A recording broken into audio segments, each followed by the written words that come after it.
Bonsoir à tous. Ce soir, on reprend sur notre petite vidéo sur les histoires d'horreur.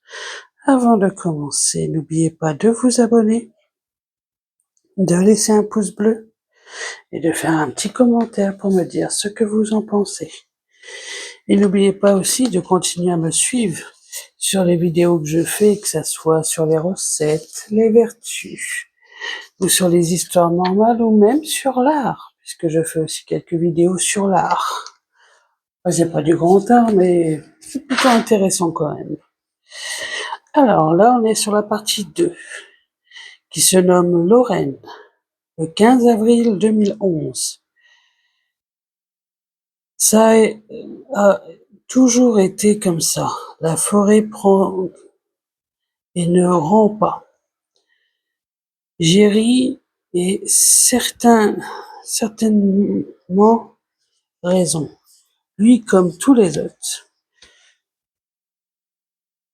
Je suis la seule, finalement, à m'embêter encore. Et ça m'a mené où?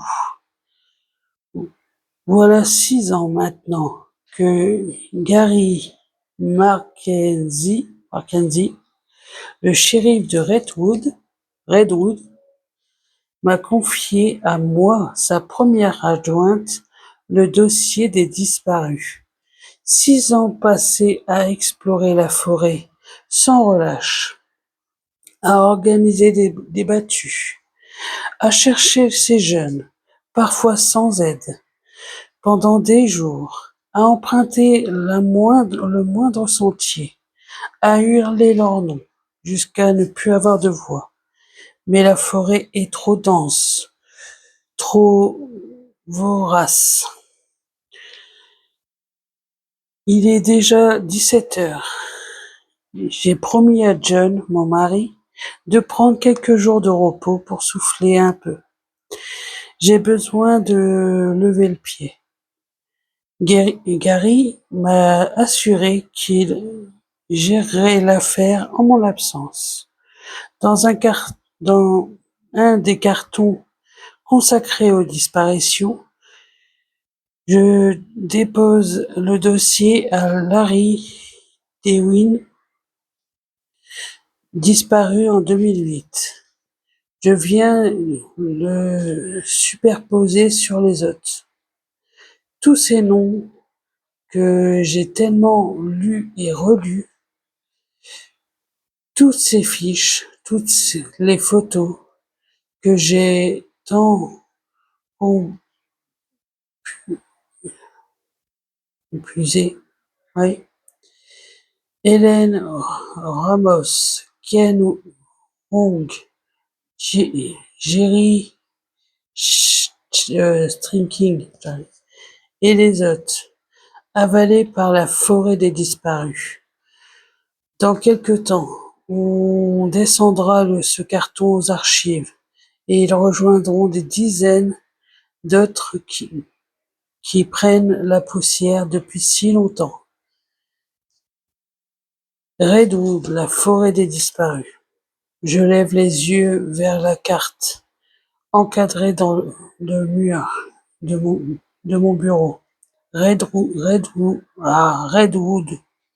ma ville, ma vie. Son école élémentaire, son collège, ses 3 hôtels. Là, j'arriverai pas à le dire correctement, alors je préfère vous laisser imaginer. Hein. Ces 2 restaurants, le Lou Deli et le Streamball, je sais pas trop quoi, son phare Calen, nommé en l'hommage au fondateur de la ville, son musée des pionniers,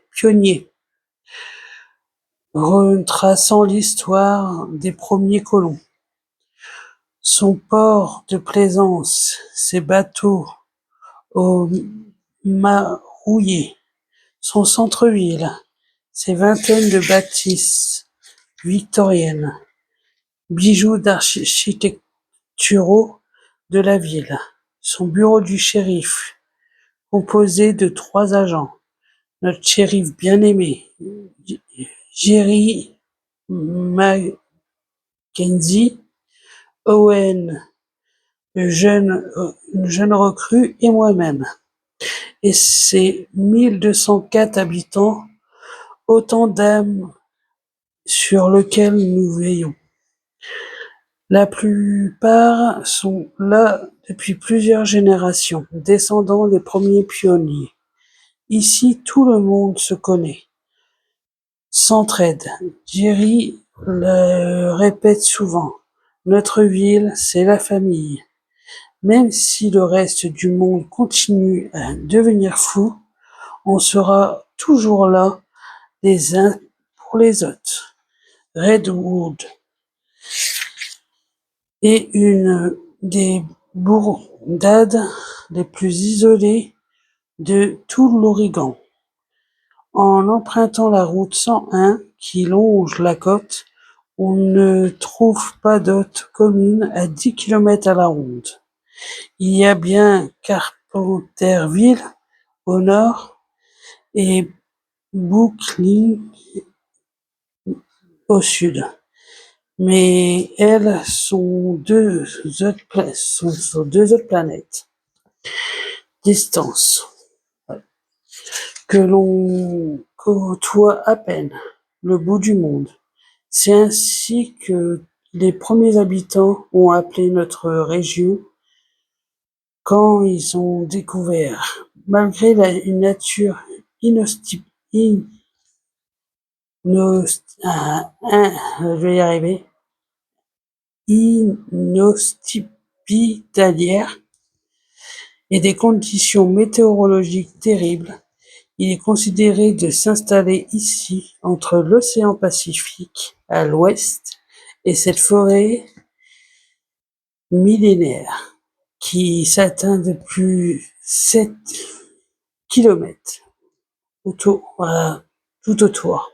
La forêt laquelle notre ville doit son nom, son histoire, tout en réalité. En d'autres lieux, sous l'autre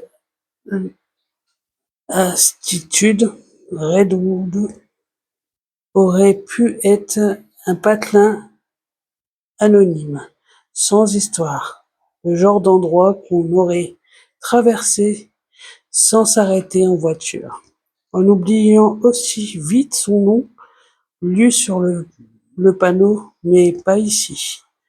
La ville doit sa renommée à un triste record, celui du plus grand nombre de disparitions aux États-Unis.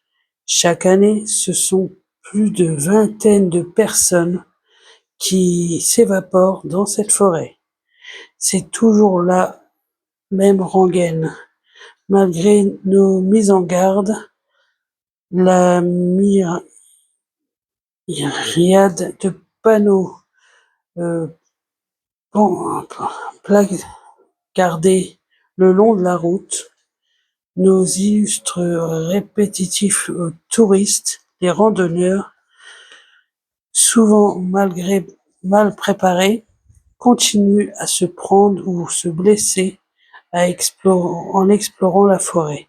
Le plus souvent, on les retrouve au bout de 24 heures, tentant de se repérer avec une carte déchirée, des ampoules aux pieds, complètement déshydratés, le regard hébété. Mais il arrive aussi que certains d'entre eux se volatilisent purement et simplement, sans laisser aucune trace. La piste s'arrête net, puis le néant. Chaque année, entre 2 et 4 touristes disparaissent définitivement. Il s'agit toujours des randonneurs venus vivre ici une aventure d'une vie. Traverser la forêt des disparus, chercher un grand frisson, comme un serpent qui se mord la queue. Notre sinistre record est devenu année après année notre principal atout touristique. Mes concitoyens ont depuis longtemps flatté le filon juteux le long du port et dans le centre. Les boutiques de souvenirs se sont multipliées. En plus des traditionnelles miniatures de séquoia et des reproductions du phare de Kellen. Des mobiles en bois flottés, elles ont commencé à vendre des produits à l'effigie de la forêt des disparus. Notre maire, Howard Hall, en a fait